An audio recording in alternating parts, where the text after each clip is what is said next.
বাংলাদেশের ঐতিহ্যবাহী জেলা যশোর বেনাপোল থানার উদ্যোগে বাংলাদেশ জামাতে ইসলামী দুর্গাপুর 2 নম্বর ওয়ার্ডের উদ্যোগে আয়োজিত তাফসীরুল কোরআন মাহফিলের স্বনামধন্য সভাপতি প্রিয় যশোরবাসী,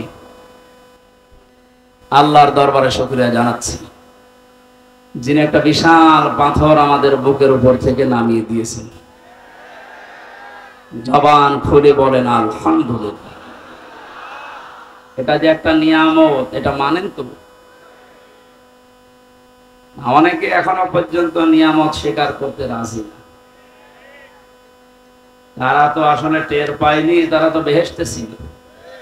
এই কারণে ওরা যে নিয়ামত এটা এখনো মানে না, বলে না এটা একটা গজব। হ্যাঁ, আলা ইয়াজিদু যালিমিনা ইল্লা খাসারা। জালেমদের জন্য দিন যত যাবে এই দেশে এখন তাদের ক্ষতি বৃদ্ধি হতে থাকবে। কারণ কি? অনুনাজ্জিলু মিনাল কোরআনি মা হুয়া শিফাউ ওয়া রাহমাতুল লিল মুমিনিন। এই কোরআনে কারীম নাজিল করার ধারাবাহিকতায় আল্লাহ এমন এমন বিধান দিয়েছেন যেগুলো মুমিনদের জন্য শেফা, রোগ মুক্তির কারণ। ব্যক্তি, পরিবার, সমাজ এবং রাষ্ট্রে যে রোগগুলো আছে কোরআনে কারীম দিয়ে আগামীতে সবগুলো সংশোধন করা হবে ইনশাআল্লাহ।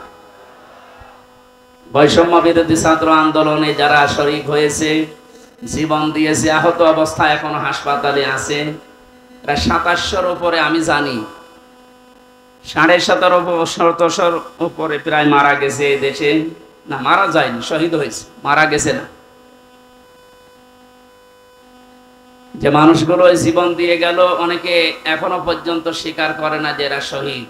আপনি ভুল পথে আছেন। জালেমের জুলুমের সামনে নিজের জীবনটা পর্যন্ত যে লোকটা দিতে পারে সে শহীদ হবে নাকি আরেকবার মরে দেখানো লাগবে? কোরআনে কারীম জানিয়েছে, ওয়ালা তাকুলু লিমান ইউকতালু ফি সাবিলিল্লাহি আমওয়াত বাল আহইয়াউ ওয়ালাকিন লা তাশউরুন। সূরা বাকারার 154 নম্বর আয়াতে আছে। তাফসীর ইবনে কাসির আর ফি সিলালিল কোরআন দেখবেন, ব্যাখ্যা লেখা আছে। আল্লাহ পাক বলেন, মুখ দিয়ে কোনোদিন কথা বলবি না। যেহেতু মানুষ মুখ দিয়ে কথা বলে, এজন্য মুখের উপরে আল্লাহ নোটিশ দিয়েছেন। শুধু একজন দুইজনকে না, ওয়ালা তাকুলু, এটা বহু বচন। কেউ এ কথা বলার সাহস করবে না, কোনোদিন বলবে না যারা আমি আল্লাহর জন্য জীবন দিয়েছি এরা মারা গেছে। বরং এরা জীবিত, কিন্তু তোরা টের পাস না। এতটুকু আল্লাহ শেষ করেননি। আল্লাহ পাক বলেন, মানুষ মুখ দিয়ে কথা বলে, এরপরে অন্তর দিয়ে ধারণা করে। এজন্য ধারণার উপরও আল্লাহ দিয়েছেন নোটিশ।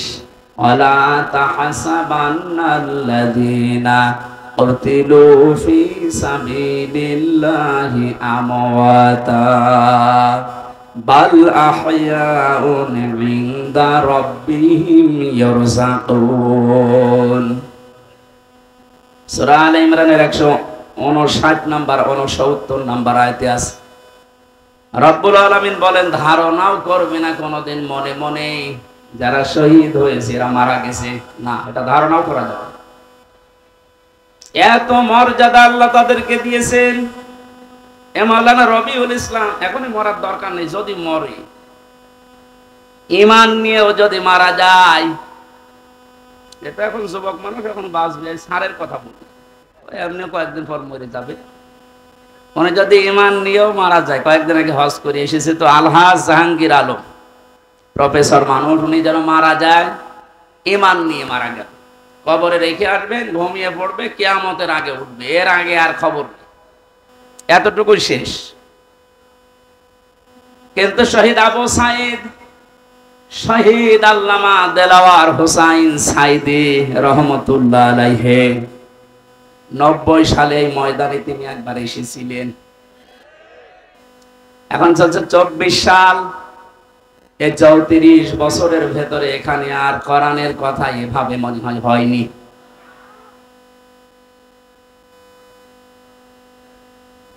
এই মানুষগুলোর নাম বললাম, ওনারা প্রফেসর জাহাঙ্গীরের মতো শুধু ঘুমিয়ে থাকবে কবরে না, আল্লাহ বলেন ওরা জীবিত থাকবে। ইনদা রাব্বিহিম ইরযাকুন, ওরা তাদের রবের কাছে রিজিক খাবে। সুবহানাল্লাহ। আমরা জানি মানুষ ঘুমিয়ে থাকলে খায় না, যেহেতু উনি ঘুমিয়ে পড়বে এই জন্য ওনার খাওয়ার দরকার নেই। যারা জীবিত থাকবে মানুষগুলোর খাবারের দরকার হয়। কিয়ামত পর্যন্ত মহান আল্লাহ শহীদদেরকে নিজে দায়িত্ব নিয়ে খাওয়াবেন। জোরে বলেন আল্লাহু আকবার। শহীদ আবু সাঈদের কি তার জীবনের কোনো মায়া ছিল না? কয়েকদিন আগে গিয়েছিলাম রংপুরে, কবর জিয়ারত করার পরে দেখলাম ওর বাবা বেরিয়ে এসেছে। আমার বলছে, হুজুর আমার ছেলেটা ছোটবেলা থেকেই প্রতিবাদী, অন্যায় দেখলে ওর নিজের সমর্থন নেই, তারপরও প্রতিবাদ করত। এই শব্দটাকেই তো আমরা চাই। অন্যায় যেখানে হবে প্রতিবাদ সেখানে হবে, এইটার আরবি নাম জিহাদ। এটাকে উল্টা পাল্টা নাম দিয়ে বহু নিচে নামিয়ে ফেলেছিল ইসলামের বিদ্বেষী যারা, তারা বানিয়েছে শব্দটাকে জঙ্গি, টেররিস্ট, সন্ত্রাসী, আরো কত রকমের নাম দিয়ে পৃথিবীর মানুষকে দেখিয়েছে যে এই দেশে জিহাদের নাম নিয়ে বিশৃঙ্খলা তৈরি করার জন্য অনেকে চেষ্টা চালিয়েছে। এরা সবচাইতে বেশি ভূমিকা পালন যারা করেছে, আমি নাম নিয়েই বলি, কাউন্টার টেররিজমের ওই সময়ের যে প্রধান ছিল মনিরুল ইসলাম। আমার যতটুকু বাস্তবতায় জ্ঞান আছে কোরআন আর হাদিসের উপরে, এই লোকটার অ্যাক্টিভিটিস, এই লোকটার কাজ কামের কারণে, এর তৎপরতার কারণে যত মানুষের জীবন এ দেশে নষ্ট হয়েছে, গুম হয়ে আছে।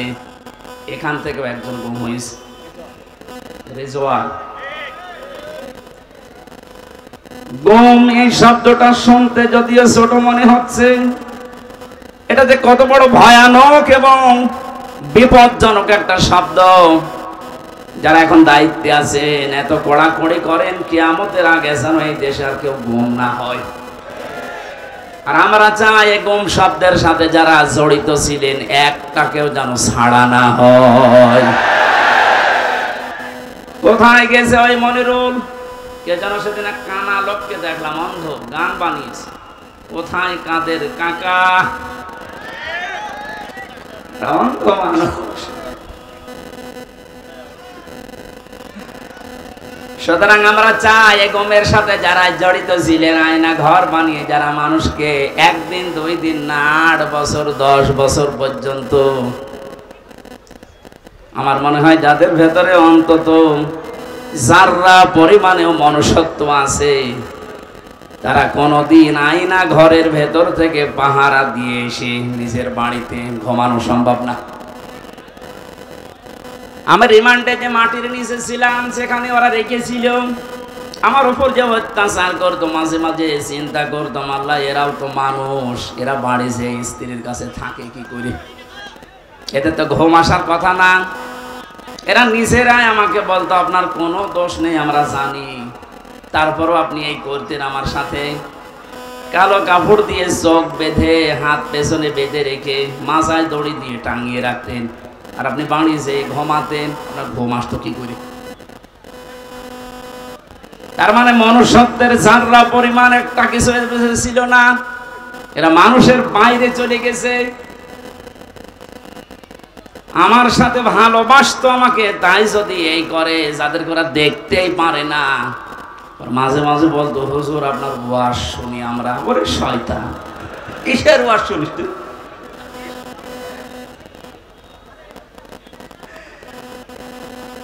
আমি এখান থেকে একটা মেসেজ দিতে চাচ্ছি, যেহেতু রেকর্ড হচ্ছে। আর শুধুমাত্র হারুন, বিপ্লব, বেনজির এদেরকে নিয়ে আলোচনা হচ্ছে না, আলোচনা বেশি হওয়া দরকার টাক মনিরুলকে নিয়ে। বহু মানুষের জীবনে লোকটা নষ্ট করেছে এই জঙ্গি নাটক সাজিয়ে, বিশ্বের কাছে দেখাতে চেয়েছে হ্যাঁ এদেশে এরকম কিছু আছে।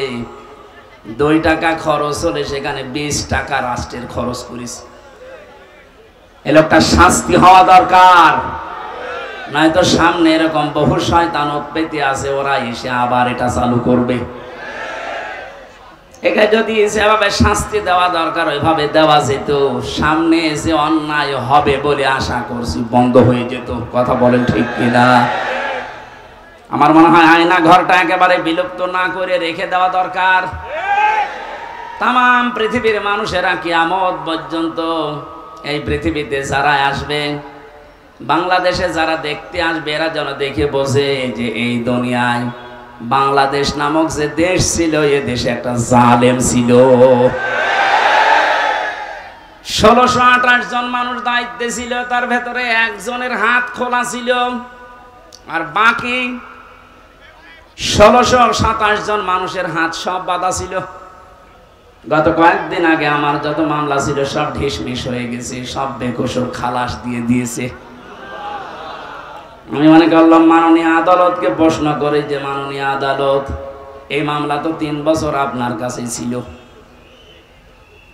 প্রত্যেক মাস 2 মাস 3 মাস পরে পরে মামলা আপনার কাছে আসতো, এই 3 বছরে কতবার এসেছে, আপনি কোনোদিন এই মামলার রায় দিলেন না। আগে বলতেন যে হাত বাঁধা, এখন হঠাৎ করে রায় দিয়ে, শুধু রায় না বেকসুর খালাস, তার মানে আপনি প্রমাণ করে দিলেন যে আমার কোনো দোষ নেই। কথা বলেন না কেন? আমার কোনো দোষ পাইনি, এই জন্যই তো আমাকে বেকসুর খালাস দিয়েছে। তাহলে আমার 3টা বছর যে নষ্ট করে দিলেন, কেড়ে নিলেন, যেভাবে কষ্ট দিলেন, আপনাকে জেলখানার কন্ডেম সেলের ভেতরে আমারে রাখলেন। আমি চাই আমার মামলার আয়ু ওই মিজান থেকে শুরু করে একেবারে উপরে যিনি বসা ছিলেন, যারা এর সাথে জড়িত, প্রত্যেককে আমার মতো 3 বছর শাস্তি দেওয়া হোক। বেশি বলে ফেললাম না? বেশি না।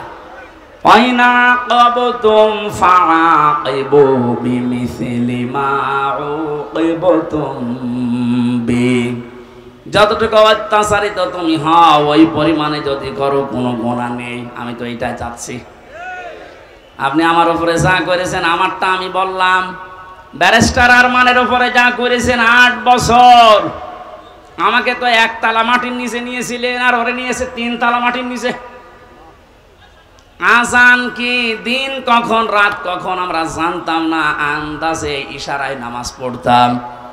এই কঠোর অবস্থা 1 দিন 2 দিন হলে মেনে নেওয়া যায়, 8 বছর আপনার কল্পনার বাইরে চলে যাবে। এরপরও অনেকে সাফাই গাছে যে কি করেছে, তারে কুকুরের মতো তাড়িয়ে দিলেন। আজকে তার ছেলে স্ট্যাটাস দিয়েছে, বাংলার মানুষেরা আমার মাকে কুকুরের মতো বিদায় করে দিয়েছে। লজ্জা করেনি কথা বলতে, কি বলছে না বলছে, মাথা খারাপ হয়ে গেছে। কেন কুকুরের মতো তাড়িয়ে দিয়েছে? তার বাস্তবতায় আয়না ঘর। আমার যতটুকু বাস্তব জ্ঞান আছে, এদেশের 18 কোটি মানুষকে যদি জালেমরা যা করেছে, 18 কোটি মানুষ সবাই বলে আমরা মাফ করে দিলাম, উদার হয়ে। ব্যারিস্টার আরমানের বউ জীবনও মাফ করবে না।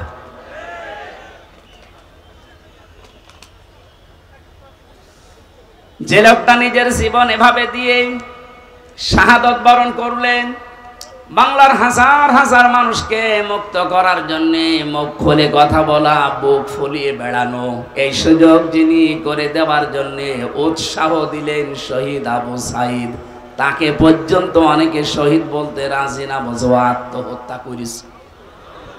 আপনি মানুষ কি অবস্থায় ছিলেন এই 16 বছর আপনি টের পাননি? আপনি টের পাবেন কি করে? আপনি তো বাতিলের 5 আটা গোলামি করেছেন।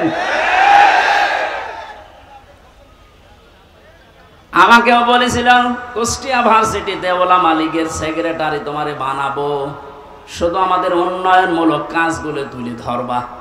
কি উন্নয়ন করেছেন আপনি? শুধু মোড়ে মোড়ে মানুষের ছবি আর মূর্তি। কত হাজার কোটি টাকা খরচ করে এগুলো বানালেন, কি হয়েছে? 5 তারিখে 1:30টার সময় পালালেন, 5টা বাজতে বাজতে দেশের একটা জায়গাও আমি আর দেখলাম না আছে। 2 জায়গায় দেখেছি একটু সিটা ফোটা, ওই রংপুরের এলাকায়, ওখানে আবার উপরে লিখে দিয়েছে চোর। আর কি অপমান করলে আপনি অপমান হবেন?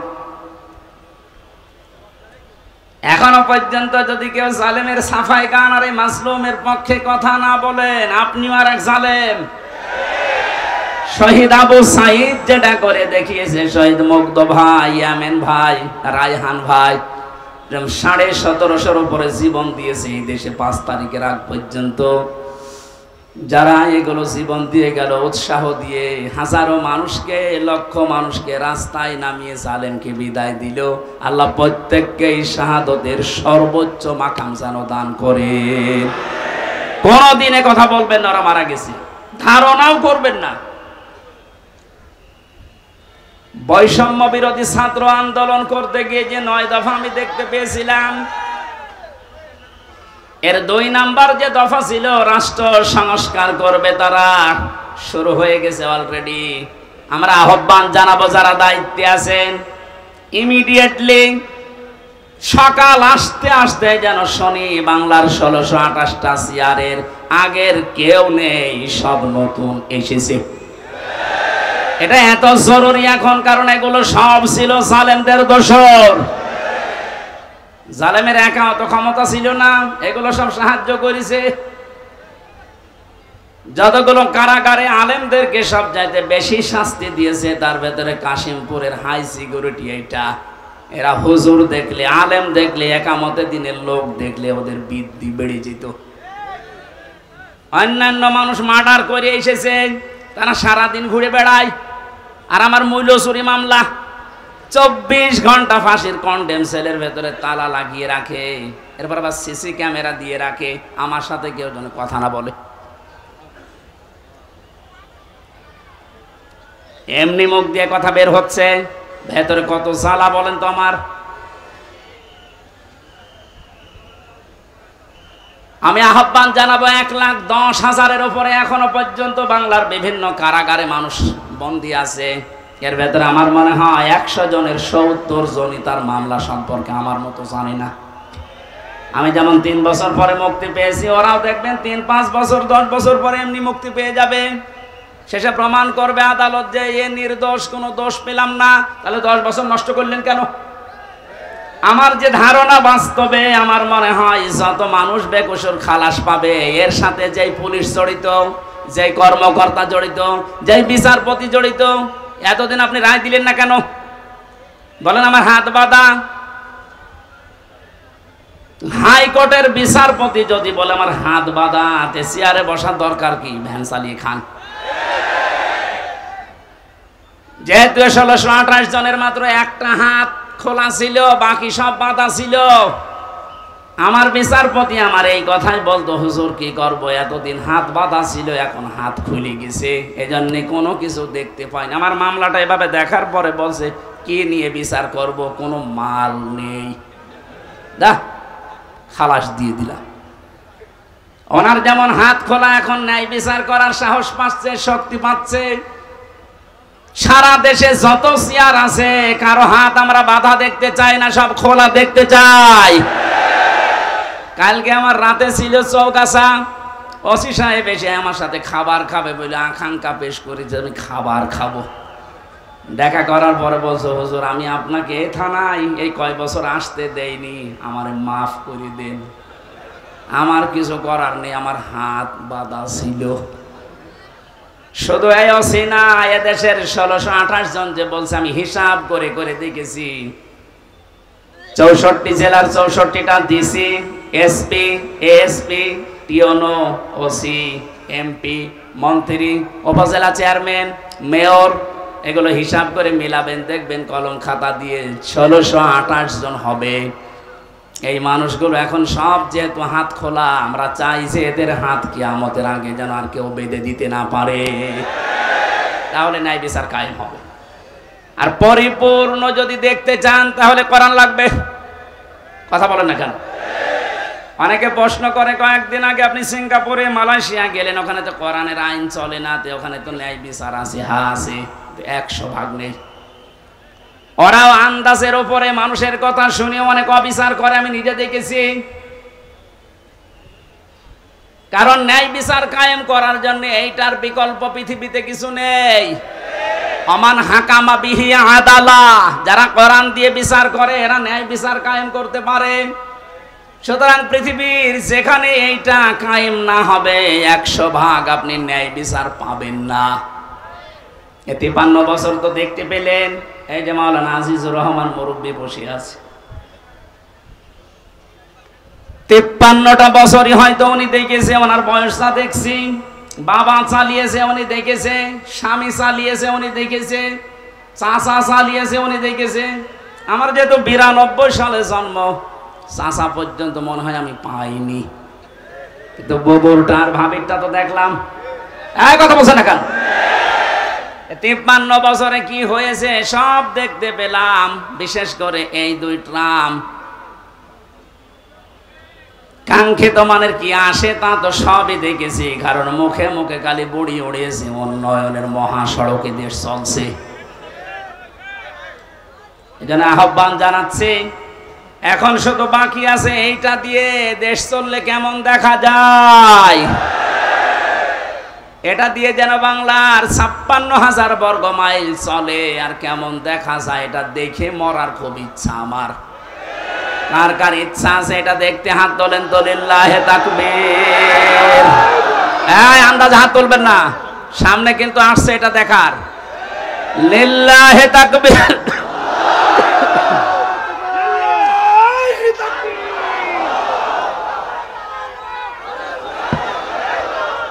আল কোরআনের আলো, আল হাদিসের আলো, গর্বে এবার সোনার দেশ জামাত ইসলামী বাংলাদেশ, গর্বে এবার সোনার দেশ। কথা বন্ধ করুন ভাই, আমি একটা হাদিস বলছি, এবার মানা যায় কিনা না? 98% সঠিক আর 2% সমস্যা আছে নাকি? এদেশে এক দরবেশ বলে না যে কোরআনেও সমস্যা আছে, এতে মেজর না, বলে নাই দরবেশে? আমি এখন যে হাদিস বলছি কি 98% না 100% সত্য? 100% সত্য যদি বিশ্বাস করেন মানবেন তো? আন আবি হুরায়রা রাদিয়াল্লাহু তাআলা আনহু قال قال النبي صلى الله عليه وسلم। এই কথা বলেন কেন? কথা বন্ধ করেন, এটা গুরুত্বপূর্ণ বিষয়, ভালো করে শোনেন, শুনতে পারলে হবে। বসেন। মানিত্তাবাল হুদা বিগাইরিল কোরআন আদাল্লাহুল্লাহ। তিরমিজি শরীফের হাদিস, যে 6টা গ্রন্থ হাদিসের অথেন্টিক আছে, তার ভেতরে এটা একটা। আল্লাহর নবী জানিয়েছেন এই পৃথিবীতে কোরআন বাদ দিয়ে কেউ যদি কোনো জায়গায় ভালো হওয়ার নিয়তেও যায়, আল্লাহ নিজে দায়িত্ব নিয়ে তাকে গোমরা বানিয়ে দেয়। আর আমরা জানি গোমরা মানুষ যাবে কোথায়? আরো জোরে, জোর হলো না, বলেন আর একবার। এবার হাদিসের বাস্তব ব্যাখ্যা শোনেন। কোরআন যেখানে নেই, এখানে যদি আপনি ভালো হওয়ার নিয়তেও যান, আপনাকে খারাপ বানানোর দায়িত্ব হামজার। তাহলে দল্লায়া দিল্ল দিত, আপনি নিজেই নিজেকে খারাপ বানিয়ে ফেলেছেন। এটা যেহেতু ভাবে ইফাল থেকে এসেছে, বাংলা অর্থ দাঁড়িয়েছে, আপনি হয়তো ভালো হওয়ার নিয়তে কোনো জায়গায় গিয়েছিলেন, কিন্তু সেখানে কোরআন ছিল না, কোরআনের কর্মসূচি চলে না, আপনি গেলেন কেন সেখানে? এই জন্য আল্লাহ নিজে দায়িত্ব নিয়ে আপনাকে গোমরা বানাবে, আর গোমরা মানুষ যাবে। সুতরাং আজকের এই ময়দানে গরমে শুধু আসা না, কঠিন একটা সিদ্ধান্ত নিয়ে যাওয়া লাগবে। কোরআন যেখানে নেই, ওই দরবার যদি আমার বাবাও কায়েম করে, ও দরবারে আমি নেই। কোরআন যে রাজনৈতিক দলে নেই, যাদের কর্মসূচিতে কোরআন নেই, ওই রাজনৈতিক দলের প্রতিষ্ঠাতা যদি আমার বাবাও হয়, আমি ওই দলে নেই। কারা কারা এটা মানতে পারবেন দেখি? আন্দাজ হাত তুলবে না কিন্তু। এই দেখেন তো, হাত তোলেনি কে? দেখেন তো। নারে তাকবীর, নারে তাকবীর, আল কোরআনের আলো, সংসদে চালো, নারে তাকবীর। এই পুলিশের হাত তোলার দরকার নেই, পুলিশ তো নিরপেক্ষ থাকবে, পুলিশ হাত নামা। তারপরও আপনাদেরও কোরআনের পক্ষে থাকা লাগবে। আপনি কি জাহান্নামী হতে চান? এটা আমি আর কি করার জন্য, খেলা করার জন্য বলি না। কোরআন যেখানে নেই সে যে দল হোক, যদি জামাতে ইসলামী বাংলাদেশের ভেতরে কোরআন না থাকে, কোরআনের কর্মসূচি না থাকে, এই দলে থাকা এখানে সাপোর্ট করা হারাম। বলেন। কিন্তু কোরআন যদি থাকে, কোরআনের কর্মসূচি থাকে, ওখানে সাপোর্ট করা, রায় দেওয়া, ভোট দেওয়া, সমর্থন দেওয়া, সুপারিশ করা ফরজ, নামাজের মতো ফরজ। বলেন। আমার মনে হয় মাহফিল আজকে হয়ে গেছে। যদি আপনি মেনে নিতে পারেন তাহলে মোনাজাত করে দিই। কে ওয়াজ করবো আর? আজকে আমরা তেলাওয়াত করেছি গুরুত্বপূর্ণ একটা আয়াত, সূরা আলে ইমরানের 102 নম্বর আয়াত। আমরা তো জন্মের পর থেকে আয়াতটা শুনছি, কিন্তু তিনটা বিষয়ের ভেতর আল্লাহ এমন ভাবে সাজিয়েছেন, যেহেতু তাফসীরুল কোরআন মাহফিল লিখেছেন, আমরা হক আদায় করার একটু চেষ্টা চালাচ্ছি ইনশাআল্লাহ। জবান খুলে আগে একটু তেলাওয়াত করেন। আউযু বিল্লাহি মিনাশ শাইতানির রাজিম। বিসমিল্লাহির রহমানির রহিম।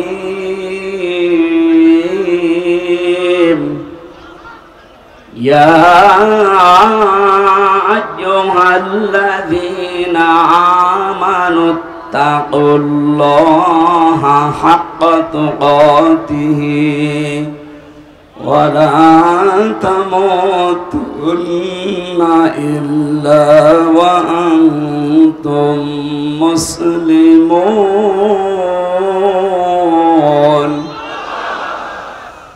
সূরা আলে ইমরান নামকরণ আছে, ঐতিহাসিক প্রেক্ষাপট আছে, বাস্তবতার কিছু শিক্ষা আছে। সবগুলো বলতে গেলে আবার আজান হয়ে যাবে। আমি শুধু এখান থেকে যে শিক্ষাগুলো বের করতে পেরেছি ওইগুলো আপনাদেরকে আমি শোনাচ্ছি। আল্লাহ প্রথমেই ডাক দিয়েছেন শুধু ঈমানদারকে। এই আয়াতের মুখাতেব যারা, তারা ঈমানদার। কোনো বেঈমান এই আয়াতের ভেতরে নেই।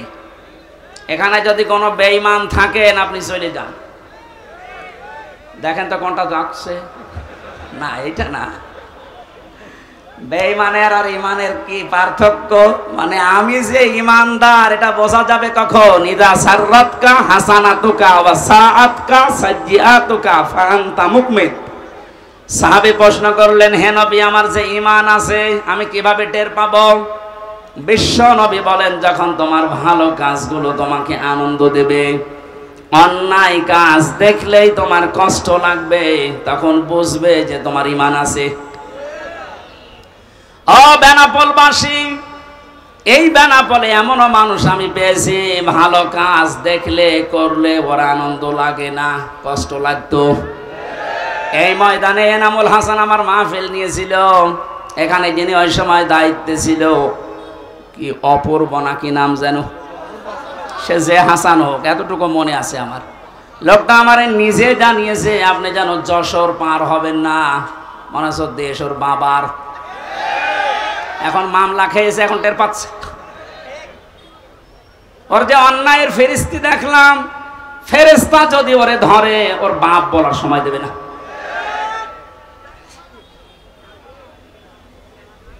আল্লাহ গজব থেকে যে আপনাদেরকে বাঁচিয়েছে, এখন যিনি আছে মনে হয় আল্লাহর ওলি হবে। আল্লাহ ওনাকে হায়াতে তাজ্জেবা সিহাত।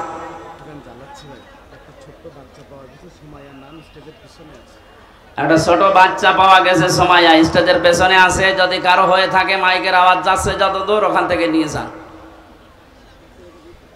আমার ভাইরা, কি বলতে গেলাম, তো ছাতা ভুলে গেলাম। এভাবে হঠাৎ করে আসলে ঠিক আছে, ওইটুকু মনে আছে আমার। সম্মানিত ভাইরা, যে যিনি আছেন দায়িত্বে, এই যে কিছুদিন আগে যশোরে যিনি এসপি হিসাবে দায়িত্ব পালন করার জন্য এসেছেন, ওনার একটা ভিডিও দেখলাম। উনি দায়িত্ব নেওয়ার পর তিনি জানিয়েছে, পুলিশের এই চাকরি আমি জান্নাতে যাওয়ার মাধ্যম মনে করি। এটা একটা আল্লাহর ওলি যদি এই কথা মতো কাজ করতে পারে। মসজিদের ইমাম সাহেব যদি বলে আমি ঘুষ খাই না, ওরা ঘুষ দেবে কে? আরে বেনাপোলের ওসি সাহেব যদি বলে আমি ঘুষ খাই না, এটা আল্লাহর ওলি। কারণ একেবারে আল্লাহর সব খুলে দিয়েছে। সুতরাং যিনি দায়িত্বে আছেন, আল্লাহ যেন তার ভেতরেও যশোরের এসপি সাহেবের মতো আল্লাহর ভয়, আখিরাতের ভয়, জান্নাতের আশা ঢুকিয়ে দেন, বলেন আমিন। আমি ওসি সাহেবের জন্য দোয়া করছি। এ বিশাল আয়োজনে অনেক আঞ্জাম দিয়েছেন, অনেক পুলিশ সদস্য পাঠিয়ে, যদিও পুলিশরা দাঁড়িয়ে আছে, কিছুই করছে না। আপনারা কোনো ঝামেলা হলে একটু দেখেন ভাই, আশা করছি হবে না। এখন কিছুদিন আগে বাংলাদেশ জামাতে ইসলামী কুষ্টিয়া জেলা শাখার উদ্যোগে 550 আলেমকে দাওয়াত দিয়েছিল। সব ঘরানার আলেমরা এসেছিল। 550, 3.5 ঘন্টা 4 ঘন্টা আমরা আলোচনা রেখেছি কোরআন হাদিস দিয়ে। কোনো বাধা নেই, কোনো উস বিষ নেই। আপনি বলেন তো 5 তারিখের আগে আগস্টের 550 না 5.5 জন আলেম এক জায়গায় হলে 10টা মামলা হয়ে যেত। কোথা থেকে আল্লাহ কোথায় আমাদেরকে পৌঁছিয়ে দিয়েছে, এ নিয়ামতের শুকরিয়া আদায় করা দরকার না? আসলে এই নিয়ামত ব্যয়ের শুকরিয়া আদায়ের মাধ্যম 3টা। আপনাদেরকে আমি খুব শর্টকাটে বলছি। পৃথিবীতে যে কোনো নিয়ামত যদি পান, নিয়ামতের যে শুকরিয়া আদায়, এতদিন শুনেছেন যে আলহামদুলিল্লাহ বললেই হয়ে গেল না, এটা একটা বাক্য। এটা কি? নিয়ামতের শুকরিয়া আদায় হবে 3টা বিষয় মানলে। 1 নম্বরে আপনাকে মুখে বলা লাগবে যেটা নিয়ামত। এটা কি? এ দেশের 100 জনের 80 জন বিশ্বাস করছে, মেনে নিয়েছে যেটা নিয়ামত, খালি 20 জন এখনো মানে না। এক কথা বলেন। এই জন্য একটা উদাহরণ আমার মনে পড়ছে। হোস্টেলে খাবার খায় 100 জন। সকালবেলা ওদের দেওয়া হয় পাউরুটি আর কলা। 20 জন বলছে যা দেওয়া হচ্ছে এইভাবে দেওয়া হোক, আমাদের অসুবিধা নেই। 80 জন বলছে না, এই খাবার আমরা খাবো না, আমরা মেনু পাল্টাতে চাই। হোস্টেল ম্যানেজারকে ডাক দিয়েছে যে স্যার, আমরা কেউ চাই রুটি, কেউ চাই রোল, কেউ চাই খিচুড়ি, এভাবে বিভিন্ন নাম দিয়েছে। উনি বলছে তাহলে ভোট দাও। ভোট দিয়ে দেখা গেল যে 20 জন আগে ছিল কলা পাউরুটি, ওরা 20 জনই আছে। বাকি ভোট দেওয়ার পরে 15 জন চেয়েছে রোল, 18 জন চেয়েছে চিড়া, 19 জন চেয়েছে হয়তো খিচুড়ি। এভাবে ভাগ ভাগ করে দেখা গেল যে 80 জন ভাগ হয়ে 20 পর্যন্ত আর যেতে পারে নাই। এটা বললাম এই কারণে, এখন কিন্তু সময় ঠিক ওই কায়দায় চলছে। এই কথা বলছেন। আমরা সংখ্যা এখন কম না। 5 তারিখের পর থেকে আজকের 11 তারিখ, আজকে 11 তারিখ না, এই 1 মাস 6 দিনের রিপোর্ট আমরা পেয়েছি, বিবিসি রিপোর্ট দিয়েছে। 5 তারিখে, আগস্টের 5 তারিখের আগ পর্যন্ত এই দেশে মাত্র 100 জনের 15 থেকে 16 জন মানুষ চাইতো যে দেশে ইসলাম কায়েম হোক।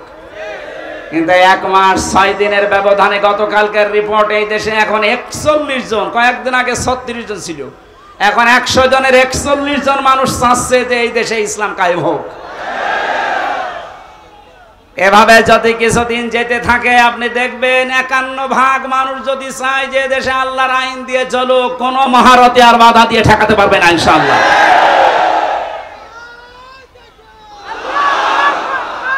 এই আমার কথা শেষ করতে, এই ওরা বসান বসান। সম্মানিত ভাইরা, আমরা 80 জন, এরপরও আমরা 20 জনের সাথে পারছি না, কারণ ওরা সব এখনো কলা পাউরুটিতে আছে। কথা বলেন। আমরা 80 জন যদি এখন ভাগ ভাগ হয়ে 15, 17, 18, 19 যায়, 20 পার হতে না পারি, কিয়ামতের আগে কিন্তু এদেশে আল্লাহর বিধান আসবে না। যেন আমরা চাই ছোটখাটো বিষয়ে সব মতপার্থক্যবাদ। এই আয়াতের পরবর্তী আয়াতে এই কথাগুলো আল্লাহ দিয়েছেন, তোমরা সবাই মিলে ঐক্যবদ্ধ হয়ে আল্লাহর রজকে আঁকড়িয়ে ধরো। মাওলানা মামুনুল হক হাফিজাহুল্লাহ 3 বছর আমার সাথে ছিল পাশের রুমে। উনি মাঝে মাঝে আমারে বলতেন, হামজা, বাইরে ভাবতাম কি আর ভেতরে এসে দেখছি কি। আমরা মারামারি করতাম বাইরে, 5 কলিনা 3 কলিনা লম্বা টুপি এই নিয়ে। মওদুদি রহমতুল্লাহ আলাইহির এই ভুল আমরা ধরতাম। কেউ হাত বাঁধা নিয়ে, কেউ মোনাজাত নিয়ে ফতোয়াবাজি করতাম। আর এখানে এসে বাস্তবতায় কি দেখছি, বাইরে যদি যেতে পারি, কথা দিয়ে গেলাম তোমার সাথে, বাইরে যেতে পারলে সব ছোটখাটো বিষয় বাদ, আমরা সব এখন আল্লাহর দ্বীনের জন্য এক হব। আমি দেখতে পাচ্ছি উনি ওনের কথা রাখতেছেন। সব ঘরানার ইসলামী মাইন্ডের হোক আর যারা উদারপন্থী এই দেশে আছে জালেম বাদ দিয়ে, তারা সব এখন প্রায় এক হয়ে গেছে। যেহেতু এটা ফরজ উনি উপলব্ধি করেছে, উনি তো আর আমার মতো ছোটখাটো হুজুর না, শাইখুল হাদিসের বেটা শাইখুল হাদিস। এক কথা বলেন না কেন? যে সিদ্ধান্ত নিয়ে উনি এগিয়ে এসেছেন। আর যেভাবে মানুষ ছাড়া দিচ্ছে দেশের সব ইসলামপন্থী মানুষেরা, সামনে একটা সম্ভাবনা আমি দেখতে পাচ্ছি। ভেতরের অবস্থাটা বাইরে এসে এখন যেটা বুঝলাম, আমার আল্লাহ মনে হয় চাচ্ছেন যে তার কালাম দিয়ে আমাদের এই দেশটা চলুক। এই জন্য পাঠাতে হবে ডিপজলকে, মিশা সওদাগরকে, পরিমণিকে পাঠাবেন, যাকে মাওলানা আজিজুর রহমান। কথা বলেন।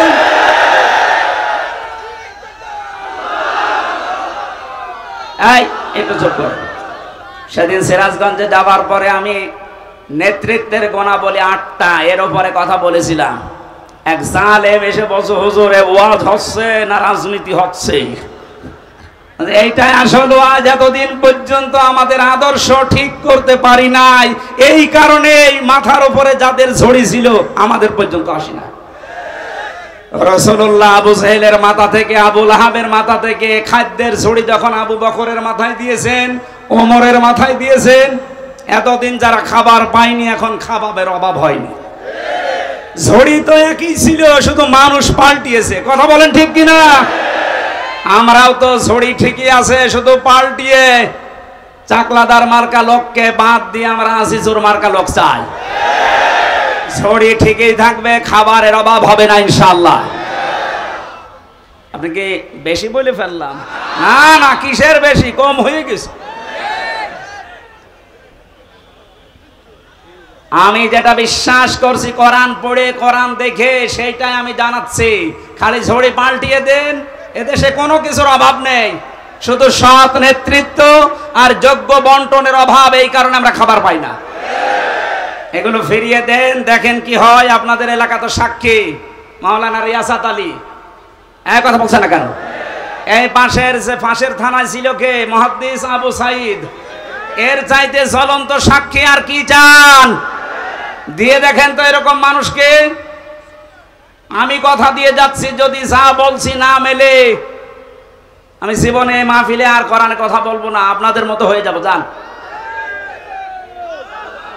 এই জন্য আল্লাহ ভালো কাজ দেখলে যদি আমাদের ভালো লাগে, আনন্দ লাগে, অন্যায় দেখলে যদি কষ্ট লাগে, দুঃখ পান, বুঝবেন যে আপনার ভেতরে আর যা থাক ঈমান আছে। এইরকম ঈমানদারকে আল্লাহ ডাক দিয়েছেন, ইত্তাকুল্লাহ, আমি আল্লাহকে ভয় করো। তাকওয়ার ব্যাখ্যা এতদিন পর্যন্ত কি শুনেছেন আমি জানি না। অনেকে মনে করে তাকওয়া মানে বিশাল জুব্বা গায়ে দিয়ে, পাগড়ি মাথায় দিয়ে, হাতে একটা তসবিহ নিয়ে শুধু এই সারের মতো পান খাবেন। না না, উনি পান খায় এই জন্য বলছে না। আমি দেখেছিলাম বাস্তবে পাবনায় একবার, এক হুজুর আমার আগে ওয়াজ করছে, আমার ভাইরা, আমার এই পীর এত বড় আল্লাহর ওলি প্রতিদিন 30টা করে পান খায়, প্রতি পানে হাকিমপুর জর্দা খায়। মরিদরা বলছে সুবহানাল্লাহ। এইটাই যদি সুবহানাল্লাহ হয়, নাউজুবিল্লাহ হবে কোন জর্দায়? আপনাদের এলাকায় যেহেতু এই জিনিস তৈরি হয়, এই জন্য ওই জিনিসের কথা তো বলা যাচ্ছে না। এটাকে এখনো তৈরি হচ্ছে। আমি আকিস গ্রুপে চাকরি করতাম আদ্দিন হাসপাতালে ঢাকাতে। ডাক্তার মোহাম্মদ মহিউদ্দিন আকিস সাহেবের বড় ছেলে। বলেছিলাম, স্যার এই অখাদ্য কুখাদ্য একটু বাদ দিয়ে অন্তত খাদ্য তৈরি করেন মানুষের। ওনারা মনে হয় এটা বেঁচে দেওয়ার কথা। কি করেছে আমি তো 3 বছরের ভেতরে আমি আর জানি না। এই যে এইরকম দৃশ্য দেখলে আমরা আল্লাহর ওলি মনে করি, তাকওয়াবান মনে করি না। তাকওয়া হচ্ছে যেখানে যিনি দায়িত্ব পালন করবেন ওই জায়গাতে শিক্ষা এবং দীক্ষা নিয়ে, কথাগুলো খেয়াল করেন, যেখানে যেই লোকটা বসবে, দায়িত্ব পাবে, ওই বিষয়ের উপরে তার শিক্ষা লাগবে, প্রশিক্ষণ লাগবে, এবং বাস্তবে সে যেন সুচারুরূপে কাজটা আঞ্জাম দিতে পারে। এর আরবি নাম তাকওয়া। এইটাই করতে চাই বাংলাদেশ জামাত ইসলামী এবং ইসলামী ছাত্র শিবির। আমি বাস্তব দেখছি, এই কারণে বলছি। যোগ্যতা সম্পন্ন মানুষ শিক্ষা এবং দীক্ষা দিয়ে জায়গায় তুলে দেন, আল্লাহর কসমে দেশটা দাঁড়িয়ে যাবে ইনশাআল্লাহ। একটা নাস্তিক, আল্লাহ বিশ্বাস করে না, অধ্যাপক আনিসুর রহমান, এই লোকটা ঘোষণা দিয়েছে বাংলাদেশ জামাত ইসলামী এবং ছাত্র শিবিরের হাতে 5টা বছর তুলে দেন। উনি গ্যারান্টি দিচ্ছে দেশে দুর্নীতি, চুরি, অন্যায়, অবিচার সব 5 বছরে বিদায় নিয়ে চলে যাবে। আল্লাহ বিশ্বাস করে না এই লোকটা এ কথা বলতে পারে। আর আপনি একটু নামাজও তো পড়েন, নামের আগে হাজি আছে, তাও আপনি বিশ্বাস করেন না। আপনি ফিরে এসে দেখেন কি হয়।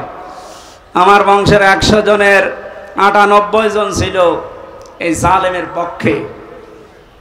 আগস্টের 5 তারিখের বিকাল আসতে আসতে আমারে কল দিয়ে বলছে, বাবাজি আমরা সব পাল্টিয়ে গেছি, মানে সব আমরা এখন জামাতে ইসলামী, এখন জামাতে ইসলামী।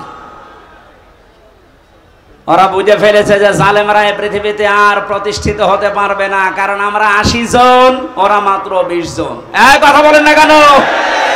এজন্য ছোটখাটো বিনা বিষয় নিয়ে আর গন্ডগোল করা যাবে না, সব বাদ, সব এখন আমরা এক হব। 80 জন যদি এক জায়গায় হতে পারি, সত্য কথা বলছি, কিয়ামতের আগে দেশ থেকে আর কোন জালেম চেয়ারে বসতে পারবে না ইনশাআল্লাহ। এজন্য আমাদের উচিত হচ্ছে তাকওয়ার যে ব্যাখ্যাটা আধুনিক বললাম, হ্যাঁ তাকওয়া মানে আল্লাহর ভয়, তাকওয়া মানে নিষিদ্ধ কাজ ছেড়ে দেওয়া আছে, আসল ব্যাখ্যা এইটা, আর এইটাই জামাত ইসলামী বুঝেছে।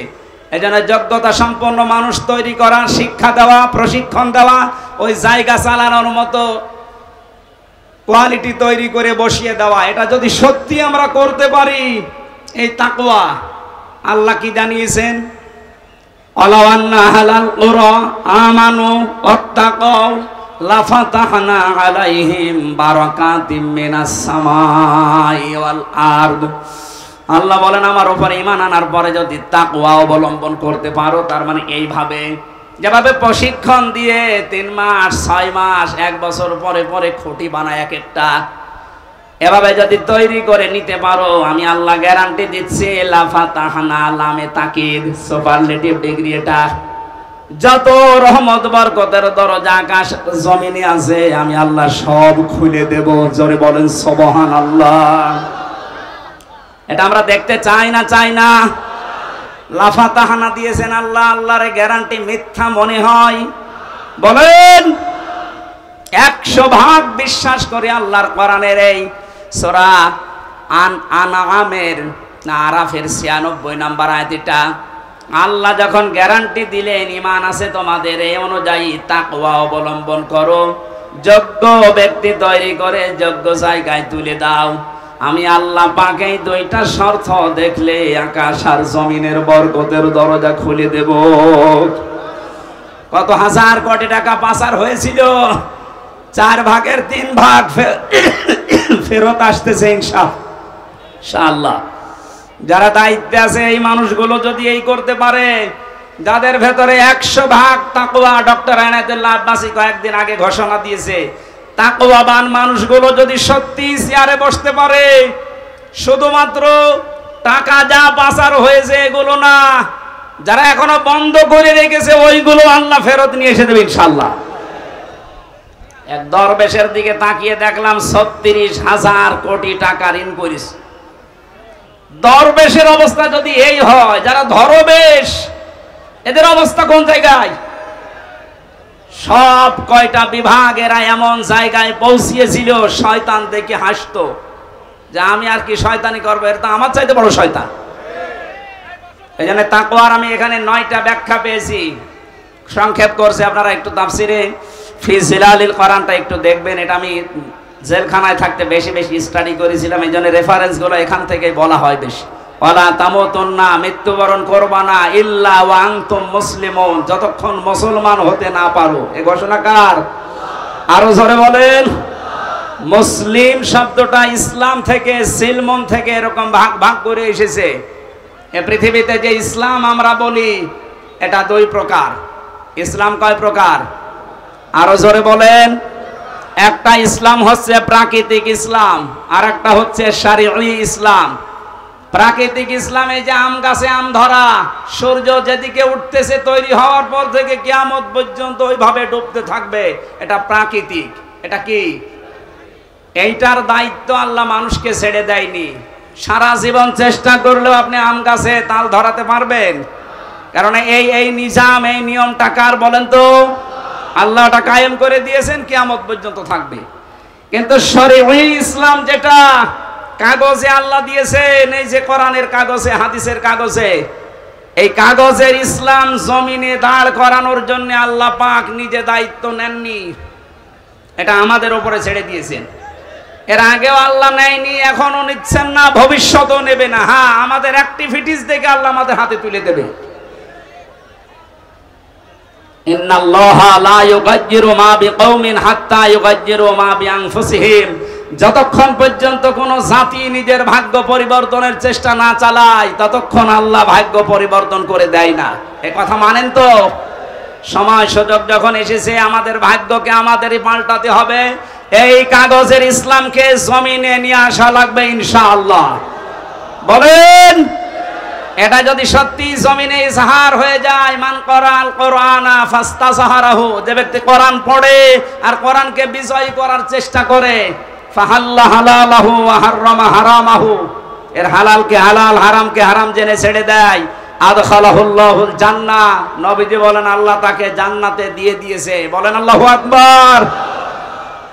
এ কাজ যদি কেউ না করে, দুনিয়ার কাজ মনে করে ছেড়ে দেয়, যে কাগজ ইসলামকে জমিনে প্রতিষ্ঠিত করা এটা রাজনীতি, দুনিয়ার কাজ, নবীজি বলেন মান মাতা, যে ব্যক্তি মরে গেল, অলাম ইয়াখজু, গজওয়া করা, আন্দোলন করা, দিন কায়েম করার কোন সিদ্ধান্ত, মন মানসিকতা, সাপোর্ট তার ছিল না, অলাম ইউহাদ্দিস বিহি নাফসাহু মাতা আলা শুবাতিন মিনান নিফাক, এই লোকটা মারা যাওয়ার সময় নামাজি হতে পারে, রোজাদার হতে পারে, হজ করা হতে পারে, কিন্তু মুনাফিক হয়ে মরবে। বলেন নাউজুবিল্লাহ।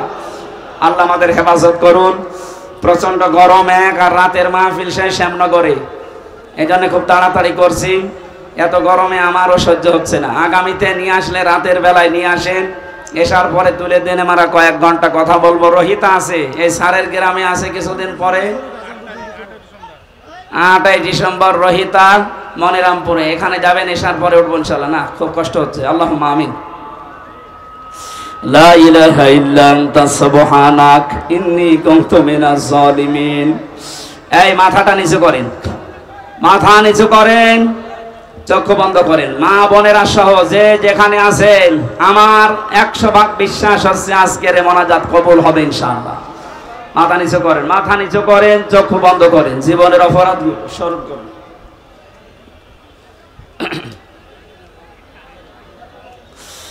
রব্বানা যালামনা আনফুসানা ওয়া ইল্লাম তাগফির লানা ওয়া তারহামনা লানাকুনান্না মিনাল খাসিরিন। ও আরশের মালিক, দিনের বেলা হাজারো কাজ আমাদের ছিল, সব বাদ দিয়ে তোমার কোরআনের জন্য ছুটে এসেছি। তুমি তো বলেছো আমার দিকে এক পায়ে গিয়ে আসলে আমি তার দিকে দৌড়িয়ে যাই। দেখো আমাদের এখানে এমনও মানুষ বসে আছে, 5টা মিনিট তার জন্য বের করা সম্ভব নয়, এত ব্যস্ত। সব বাদ দিয়ে তোমার কোরআন বোঝার জন্য, শোনার জন্য যারা ছুটে এসেছে, এদেরকে তুমি অমরের মতো তুলে নাও। জিরো থেকে হযরতে ওমরকে যেভাবে হিরো বানিয়ে দিয়েছো আল্লাহ, যশোরের এই মানুষগুলোকেও তুমি কোরআনের ইজ্জতে হিরো বানিয়ে দাও। মাহফিলে সওয়াব যদি দিয়েই থাকো, আল্লাহ তাআলা সাইফুল ভাই সহ, এনামুল হাসান বিন নূর সহ যত মানুষ এই মাহফিলে রাত দিন, একটা দিন পুরা পেয়েছে, একটা রাত পুরা পেয়েছে, না ঘুমিয়ে না খেয়ে সারা রাত সারা দিন ধরে যারা জান্নাতের বাগান সাজিয়েছে, এদেরকে তুমি উত্তম প্রতিদান দাও।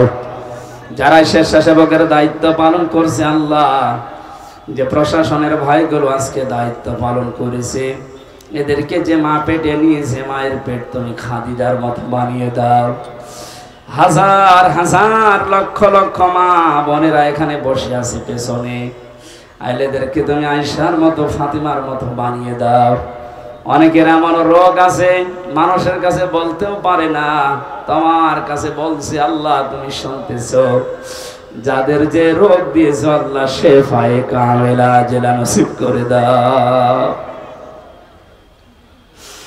তোমার হাবিব জানিয়েছে বান্দা যখন গুনার কথাগুলো স্মরণ করে, পেছনের অপরাধগুলো মনে করে, চোখের পানি এক ফোঁটা ফেলতে পারে, আল্লাহ পাক তার পেছনের অপরাধ শুধু মাফ করে দেয় না, জায়গাগুলো নেকি দিয়ে পাল্টিয়ে দেয়। দেখো কত মানুষ এখানে বসে আছে মাথা নিচু করে, চক্ষু বন্ধ করে, জীবনের অপরাধগুলো স্মরণ করে করে তারা কাঁদতেছে। আল্লাহ বড় আশা নিয়ে আমিও হাত তুলেছি, আমাদের জীবনের একটা অপরাধও আর বাকি রেখো না। শয়তানের ধোঁকায় নফসের জালে পড়ে আমরা অপরাধ করেছি, আমরা স্বীকার করছি, গোপনে না, আমরা প্রকাশ্যেই ঘোষণা করছি আমরা অপরাধী,